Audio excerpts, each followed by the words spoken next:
All right, we're going to have a reactions quiz, I think, on Thursday. The next reactions quiz, I'm going to make it the same as the first one. Open book, open notes. You can work with whoever. Could you repeat that? The next reactions quiz will be the same format as the last one, just a different reaction. So, open book, open notes, whatever. Do we need to? At the end. Yeah, I did. The chart, do we have to? Let's see, I'm supposed to pass that back. Yeah, I have your last one graded. It is worth out of 5, so if everything's perfect, it's out of 5. But if everything's not perfect, then I have a partial credit scheme, which doesn't add up to 5, by the way. You get that extra little bonus for getting everything right. And so the actual reaction was worth 4 points, and the driving force 1 point. That last one had, since it had multiple driving forces, I was expecting to see all of them, so that's why. Professor, do we bring the chart, like the redox chart? The redox chart, like that chart you gave us? If you have it, yeah, you can print it out and bring it, or let's see, I should have copies here from before. If you don't, but you could share it, or if you bring your book, it's in your book. That chart, the redox chart, is in chapter 21 of your book. Appendix D.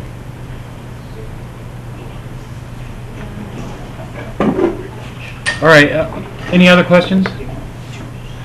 Okay. So, what types of calculations can you expect? Well, first one is just like write the Kc expression. And so, first you got to write out the balanced chemical equation. This is some review of writing balanced chemical equations. This is a pretty basic review. And then the products raised to the respective coefficients, and over the reactants raised to the respective coefficients. So this is Kc. And then you do the same thing for Kp.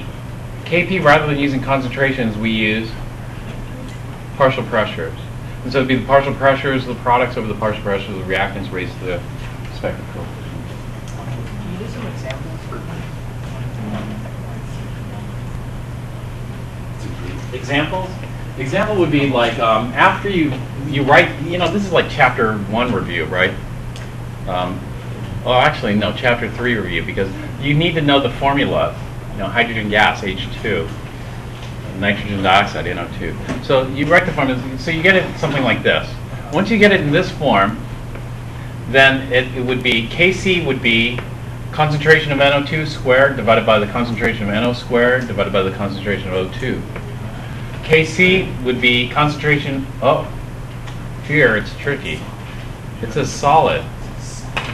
Now solids are very tricky because what is the concentration of solid is pure. And so the thing is this, as the silver is being eaten away, or as the silver is being produced, let's say you have a gram of silver and you've eaten away half of it, so you're left with a half a gram. Did its concentration change? No, it's still, right? The amount changed, but the concentration did not change. And so the same thing goes with liquids. If you had a liter of water, now you have half a liter of water. Is the concentration of the water now half as much as it was before? No, it's exactly the same as before. And so this goes down to activities. The activities for pure solids and pure liquids is 1. They have unit activity. In other words, their activity doesn't change. The concentration doesn't change. And so if we have it, the true expression would be the activity of the products over the activity of the reactant. And so in this case, this is a pure solid. We just call it 1. And so it would be the concentration of zincs to the first power. What about zinc solid? 1. Divided by 1 times the concentration of silver raised to the second power. Silver squared. Same thing here. We ignore the solids pretty much and ignore, we don't really ignore them because they're 1. But 1 times or divided by anything is the same, so we kind of ignore them. So even though the silver is 2, we say that it's 1? Is that what you're saying? it would be 1 squared. 1 squared is 1. And so its activity doesn't change. And so here, magnesium carbonate doesn't appear. It would be the concentration of hydroxide squared divided by the concentration of carbonate. And this aren't part of it. They are a part of it, but activity is 1. And the same thing goes with liquids. Do we have any with pure liquid? Let's see.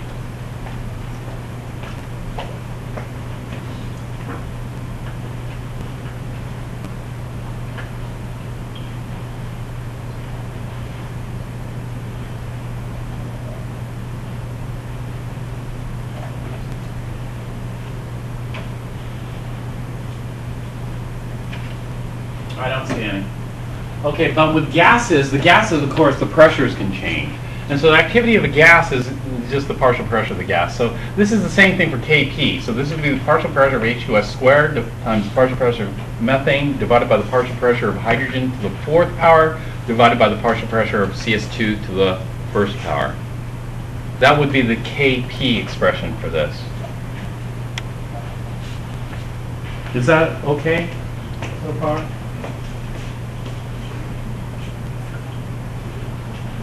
Okay, then what we do is these are formation from its gaseous elements. So, oh, here's one with a pure liquid. So we want to do formation of ClF3 liquid from the gaseous elements. And so if we're forming 1 mole of ClF3, I'll do this one. How about that? Liquid. Nice. Do it over here.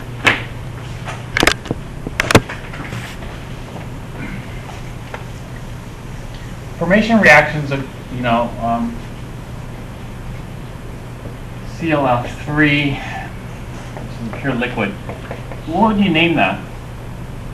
Chlorine trifluoride. We're going to form this from the gaseous elements. So chlorine gas and chlorine gas. And then we just the ratio. We need 1 chlorine, so we'll need half a mole of chlorine, and we need 3 fluorines, so we'll need 3/2 moles of fluorine. And so we could do, in this case, are they asking for Kc or Kp? Kp. And so Kp will be the, well, can we do the partial pressure of liquid? No. It's a pure liquid, so it's just 1. Here we've got to write 1, otherwise there's nothing in the numerator, right? Yes. And then chlorine would be the partial pressure of chlorine to the 1/2, and the partial pressure of fluorine to the 3/2. Wait, they're asking for Kc. Are they asking for Kc? Yeah. All right. I can do it. Well, we can do that too. Kc is equal to 1 over the concentration of chlorine to the 1/2 times the concentration of fluorine to the 3/2 power. That's it. Are Kc and Kp equal? No, Kc and Kp are equal only when delta N of gas is 0. When delta N of gas is 0, then they're equal. Would that, the partial pressure be given to us and the concentration? Sometimes, yes. Sometimes you have to figure it out. Ah. I'll show you as we go along. This is, this is why people do all the problems. Will it be given? Well, C. Was it given in the homework? Well, how do you know if it was given in the homework if you only do a few select problems? Right? You do all the problems and see, was it given in the homework? Or did they make you do some extra work? Well, in this case, it's both. They give it to you sometimes, and sometimes they make you do some Geometry? extra work, some stoichiometry, Chem 1A style. Building up? Right, and so it's just, this is the type of things you see when you do, or look at a lot of problems. That's the jump. Right, and so this is determine the Kp from the Kc. Well, that's easy. We have the equation. Kp is equal to Kc times RT raised to the delta N of gas. Okay, and so we can do those. The vapor pressure of water is 23.8 millimeters. Write Kp for the vaporization of water with pressure in atmosphere. What is the value of Kc from the vaporization process? Ooh, this is an interesting one. Now they're going to make us determine what the value of Kc is. Right? for the vaporization of water. So number 9 is we have to figure out a K, not just an expression. This is page, no, Somewhere down. this is page 1 of your homework. It should be the first page. Yeah, the first page. Page 688. It got cut off. It's just to the left of this. Page 688. All right, so what is the vaporization of water? It's water goes from liquid to gas. All right, that's not bad. Then write Kp for the vaporization of water. Okay, Kp for the vaporization of water is equal to the partial pressure of H2O gas to the first power divided by, well, that's pure liquid. Pure liquid is 1. So Kp is just equal to partial pressure of H2O gas, which is given to us. The partial pressure of H2O gas is 23.8 millimeters of mercury. So we really didn't have to do any work, except they make us do a little bit of work because they say that they want the pressure in atmospheres, not in millimeters of mercury. And so we have to convert this into atmospheres. 1 ATM or 760. Yeah, and so divided by 760 gives us atmospheres. So can somebody do that? Huh? It's like 0.03 atmospheres, I think. Yeah, 0.0313. He got it. 0.0313 0.0313 atmospheres. Thank you. We're allowed how many figs? Only 3. Only 3, but I want you to show me the 4th one because I want to see how you round it. And so it's 0.03131, which rounds to 0.0313. But sometimes I keep it because we aren't done with the problem. We only want to do one rounding step in a problem, and that's at the very end. What is the value of Kc for the vaporization process?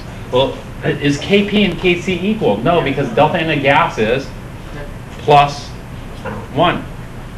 And so if I go to Kc, then, well, I know that Kp is equal to Kc. You know, P is equal to concentration times RT raised to the delta N of gas, which is the first power here. And so Kc, on the other hand, is equal to Kp divided by RT to the delta N of gas. And so here we have it. We got 0.03131 atmospheres. Now the funny thing is the units. Units are ignored. Oh, they are. Yeah, but Kp is, well, it makes a huge difference, right? If you use millimeters of mercury, you get a totally different Kp than if you use atmospheres. And so we got to choose one. Otherwise, if somebody says, I got this Kp 23.8 and I got this Kp 0.03, are you talking about the same thing? You might be if you're referencing different units. And so you have to pick up one of these. Which one do you think is more? Yeah, ATM. And so ATM is the standard unit. And so when we do Kp, this is really, it's the value based on ATM. But we don't put in the units because the units are all screwed up. When you look at the units, you're going to get ATM squared. What the heck is ATM squared? Or ATM cubed, or ATM to the 1/2, right? And it turns out you get these weird units because K is not based on concentrations or pressures. K is based on activities, and activities are actually dimensionless. For example, pure liquid has an activity of 1. What does that mean? Well, it means it just doesn't change. And so this is it. You know, we would report it with like this without the unit. And so the same thing with Kc. We don't bother with the units here because activities are dimensionless. And so even though you want to do the units for this, liters mole, you know, whatever, Kelvin, and cancel them out, it's not going to work. So this is just divided by RT. R is 0.08206. T is, what's the temperature? 290. 298, and we're done. And so this is an example of, basically they just gave us the number. We just had to do a little bit of manipulation, right? And so this is one of the simpler ones. Now it can get a little bit more complicated. They might make us do some stoichiometry. Oh, actually. This one's based on experiment, right? Is number 11 based on experiment? No. Number 11 is determine K for this, given these two Ks, which is like Hess's law. So 11 is just adding equations. 12 is adding equations. Add equations, multiply Ks. You start to see things, you know. You start to see things when you do a lot of problems. For example, they're asking Kc for this, but they're giving us Kcs. They're asking Kc for this, but they're giving us Kc.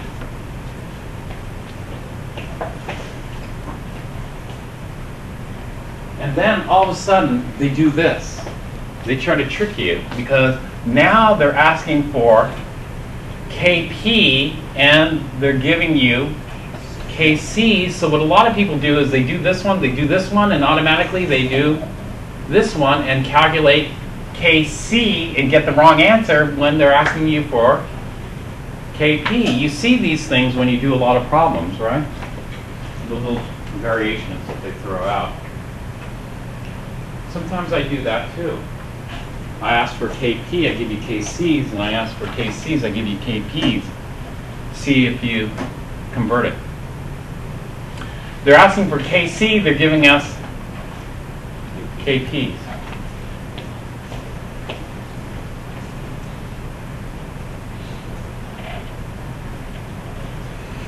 I'm sorry?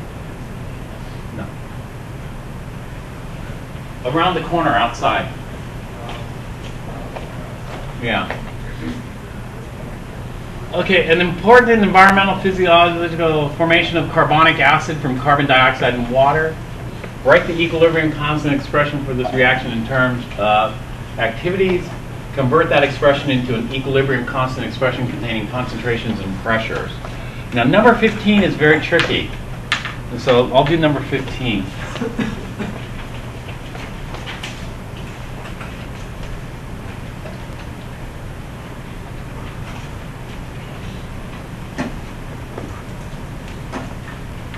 We did this reaction. This is an example of what type of reaction. Carbon dioxide plus water, CO2 gas and water yields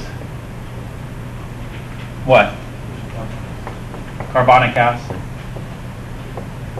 Do you expect this reaction to be a big K or a small K? A very small K. And so let's write out K using activities.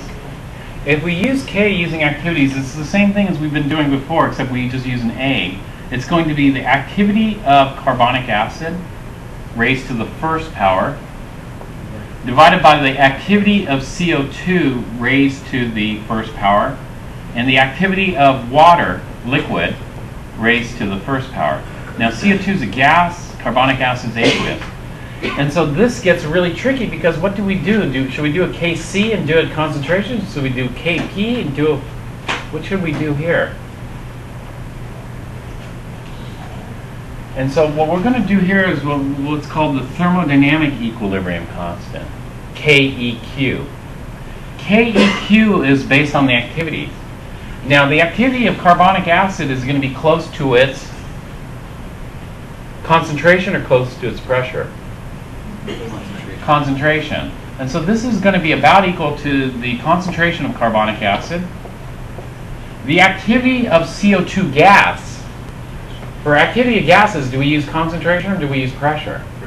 We use pressure. So this is going to be the pressure of CO2 gas raised to the first power. And the activity of a pure liquid is 1.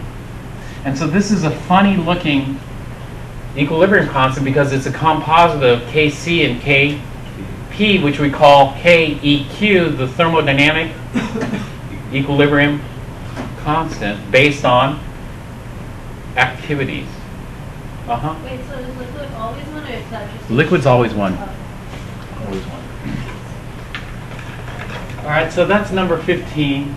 Number 16 is the same, you know, rust, oxidation of iron. Kind of do the same thing. Except, in terms of activities, oh, this is funny. In terms of activities and then in terms of concentration and pressure. This is additional work. Why didn't they ask us this in the previous example?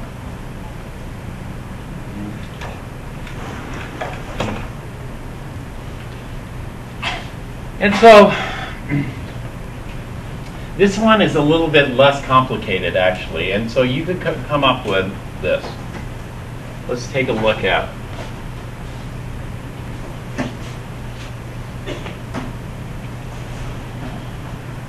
This one, Fe2O3.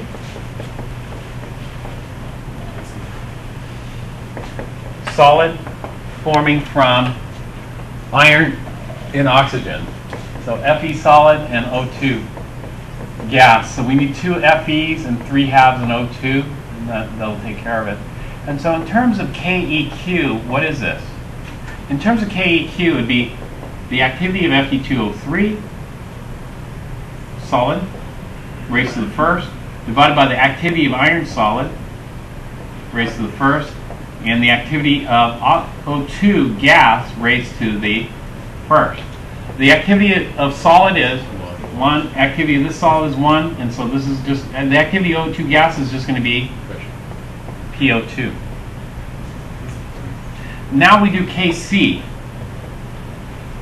KC is going to be, well, this is 1, this is 1, this is, and so KC is going to be the concentration of, because do the pressures of pure, do the concentrations of pure solid change? No.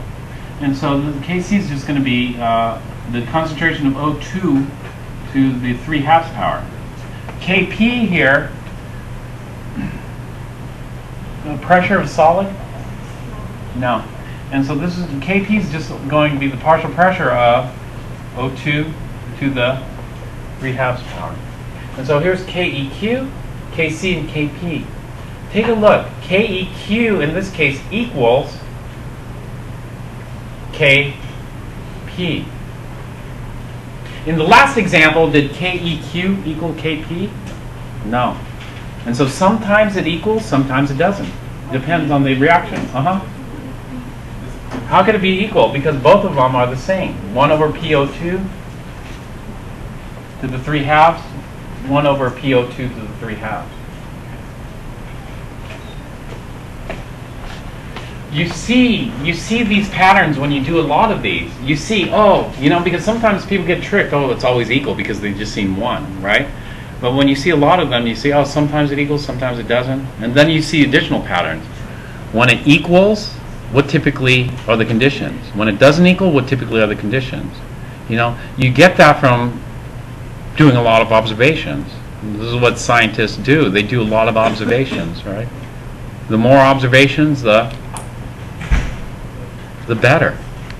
This is how you can pick out these very obscure patterns. How long would it have taken you to figure out the pattern, that resulted in the law of equilibrium? Probably a long time, right? But look at a lot of these and you have a lot of practice, it gets easier. All right, now let's do number 17. Number 17, I told you sometimes they give you the answer, sometimes they don't. And so number 17, they force you to do a little bit of extra work. It's not much extra work, but here, 1.00 times 10 to the minus 3 moles of PCl5 is introduced into 250 milliliter flask, and equilibrium is established at 284 degrees C. The temperature is always important because the temperature influences like how much dissolves, etc., or how much reacts. So PCl5 yields PCl3 plus Cl2. The quantity of Cl2 present at equilibrium is found to be 9.65 times 10 to the minus 4 moles. What is the value of Kc? In order to get Kc, we need the equilibrium concentrations of everything, right? But what we have is, we have the equilibrium amount of 9.65 times 10 to the minus 4 moles. Is moles the same thing as concentration? No. And so we have to do an extra step. We have to convert that into molarity by taking moles divided by liters. And so we have to do another step. So we take this moles divided by this many liters. Actually, we have to do one more. We've got to convert milliliters to liters. And then we get the equilibrium molarity of Cl2. But I also need the equilibrium molarity of PCl5 and the equilibrium molarity of PCl3 in order to calculate Kc. But it's not given. It's not given. So if it's not given, they figure if it's given, it's just way too easy. So they're going to make you do a little bit of work. And the little bit of work is the standard method that we're going to use to solve. Oops. The standard method used to solve these Chem 1b stoichiometry problems. In these Chem 1b stoichiometry problems, we start off with a balanced chemical equation. PCl5 goes to PCl3 and Cl2. All these are gases.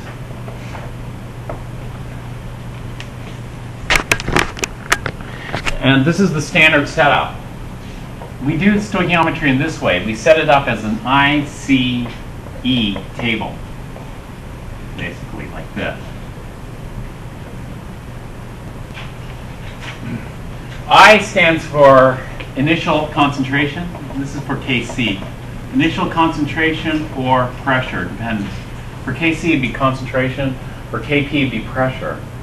We don't use amounts like moles, although you can. I always go just straight to concentrations. You can use moles and then convert to concentration later. But I do concentrations because I just get in the habit of doing that. And you should get in the habit of doing that too. C is the change, and E is the equilibrium concentration or pressure. So what is the initial concentration of PCl5? It's going to be 1.00 times 10 to the minus 3 divided by 0.25.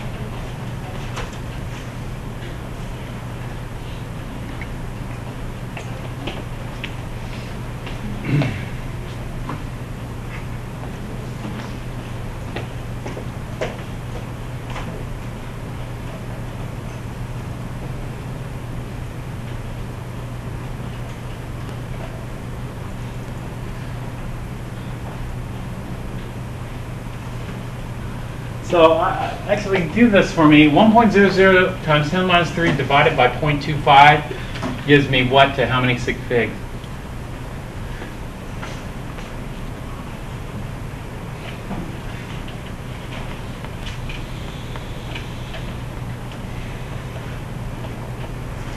Divided by 0.25. Yeah. 0.004. 0.004. How many sig figs am I allowed? 3. So 0.00400 sub 0 molar. And so initially, that's the concentration of PCl5, right? Initially, how much PCl3 did they put in? Read the first sentence and tell me how much PCl3 they put in. 0. And so 0 molar here. How much chlorine did they put in? 0. If this were Chem 1a, you know, in Chem 1a, we would just assume complete reaction. All of this reacts, and then we produce this, right? But this is not Chem 1a. This is Chem 1b. And so in Chem 1b, we don't know how much reacts. And so we're going to call it minus x molar here. Now, x is some variable. It could be a lot that reacts or a little bit that reacts, right? Just some quantity of the original will react. And then, based on stoichiometry, it's a 1 to 1 mole ratio. So if we lose x, we're going to gain x here, and we're going to gain x here, right? So at equilibrium, this is what I'm going to have. I'm going to have 0.00400 sub 0 minus x. I'm going to lose some of my initial reactant, but I'm going to gain some product, x molar and x molar here. Now, what else do they tell us here? The quantity of chlorine present at equilibrium is found to be 9.65 times 10 to the minus 4 mole. I don't want moles, I want molarity. And so somebody do this. 9.65 times 10 to the minus 4 divided by 0.25. That gives me what? Divided by. Divided by 0.25. 0.00386. 0.00386. So the molarity at equilibrium of chlorine is 0.00386. How many sig figs am I allowed? 4. 3. 9.65. So give me one more digit. 386. That's it. 0 molar. Now, do I have enough information to figure out the table entries?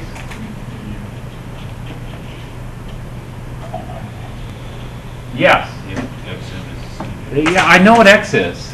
So if this is X, this was given, right? If this is X, then the concentration of PCl3 must be the same, and the concentration of PCl5 must be 0.00400 sub 0 minus 0.00386 sub 0. And so I get sub 0, 4, 1, 0, 0, 0 molar. And so now I can calculate my Kc. Are they asking for Kc or Kp? Kc. And so my Kc value is just equal to the concentration of PCl3 at equilibrium times the concentration of Cl2 at equilibrium divided by the concentration of PCl5 at equilibrium. And so this is just going to be 0.00386 sub 0 squared divided by units. Remember, we don't add the units. Divided by 0.00140. Is that right? 000? Yeah.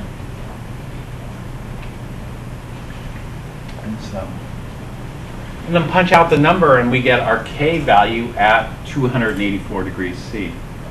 So this one required a little bit more work because they only measured the chlorine. But they didn't have to measure everything, right? To measure these other two would require extra work. But it wasn't necessary because we could get the other two based on stoichiometry. Does that make sense? Uh-huh. How did you get the polarity of the PCl5? The molarity of PCl5 was given because they say this many moles of PCl5 is introduced into 250. So the molarity, we just take this divided by this. Is that And equal to the number on the board? this is not equilibrium. This is introduced into the flask and then allowed to react.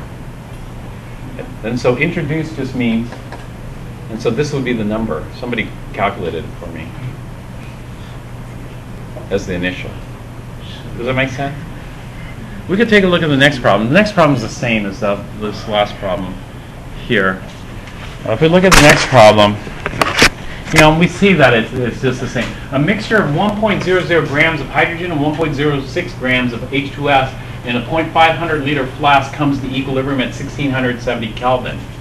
And so are these the initial amounts or the equilibrium amounts? Initial. And so what we'd have to do is, are we going for Kp or Kc? We're going for Kp. So we go from grams to moles, and then moles to atmosphere using the ideal gas law. And so we figure out how many atmospheres of hydrogen, how many atmospheres of H2S. We need the volume there. And so we have the pressures, initial. The reaction is this: H2, S2, H2S. And so we have the H2 initial, we have the H2S initial, but how much S2 was there initial?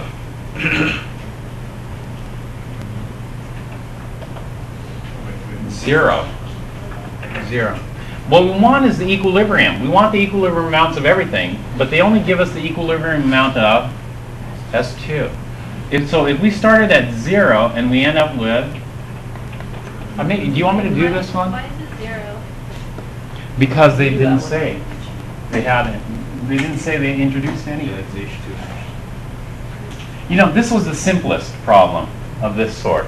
This one's a little bit more complicated because, you know, in the next step they add some coefficients that aren't 1. And so it just makes it slightly more complicated. But the basic reaction is 2H2 plus S2 yields 2H2S, gas. All these are gases. And then what we do is we set up our ICE table, ICE. And then just look. Are we given the initial amount of hydrogen? Yeah. And so all we didn't need to do is we want Kp, so we just got to convert from grams into atmospheres.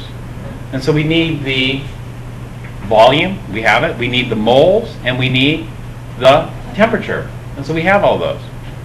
And so we just get the initial amount of, which I call P sub I of H2.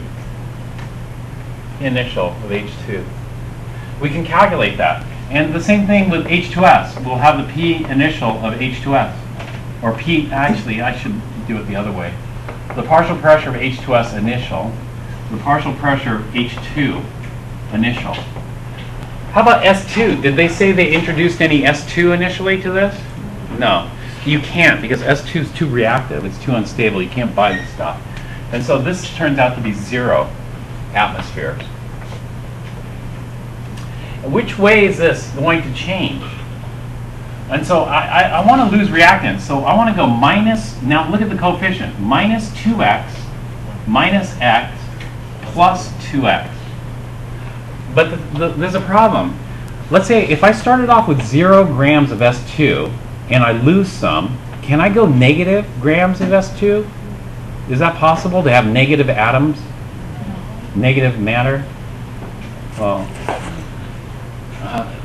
Well, anyway, we're not going to go negative here. Do you see we can't go lower than 0 grams, can we? And so this is wrong. This has got to be plus 2x plus x, and we must be losing some H2S. Wait, why is that? You can't lose this too. You can't go less than 0. We can't go less than 0. So this cannot be losing. Oh, okay. Right? It's already gone. There's nothing left. Okay. And so the only way this can go is backwards. And so what we're going to have is this. We're going to have the pressure of hydrogen initial plus 2x is going to be the equilibrium. This is equal to the pressure of hydrogen at equilibrium. And this is going to be x atmospheres, which is going to be the pressure of S2 at equilibrium. And this is going to be the pressure of H2S initial minus 2x. This is the pressure of H2S at equilibrium. We want the equilibrium pressures. Do we have enough information to solve for it? Yes, because we know what x is. What is x?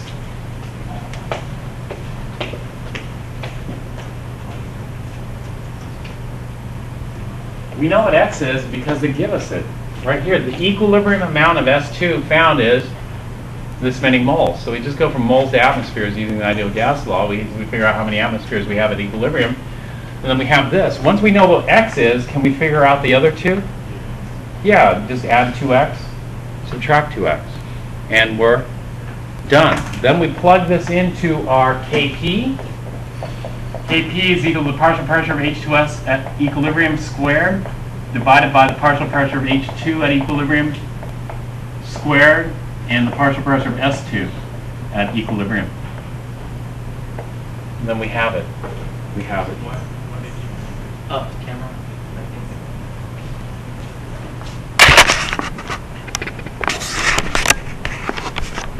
And then we're done. And so these examples and everything I've talked about is how to determine K, right? It's like how do you determine delta H? But you know, our life just doesn't depend on determining delta H. We want to be able to use delta H to do calculations, right? For example, how many candy bars would it take to climb a mountain, right? That would be a delta H calculation. Well, what we want to do is we want to use the K values to do some stoichiometry, like, what is the percent reaction we're going to have? 80%, 90%, 70%? Remember, the percent reaction changes depending on how we start the reaction. It could be the exact same reaction, but the percent reaction is totally different. You know, we were looking at 50, what was it, 56.3 and 60 whatever percent, and so it's all different. Well, anyway, I'm going to stop here and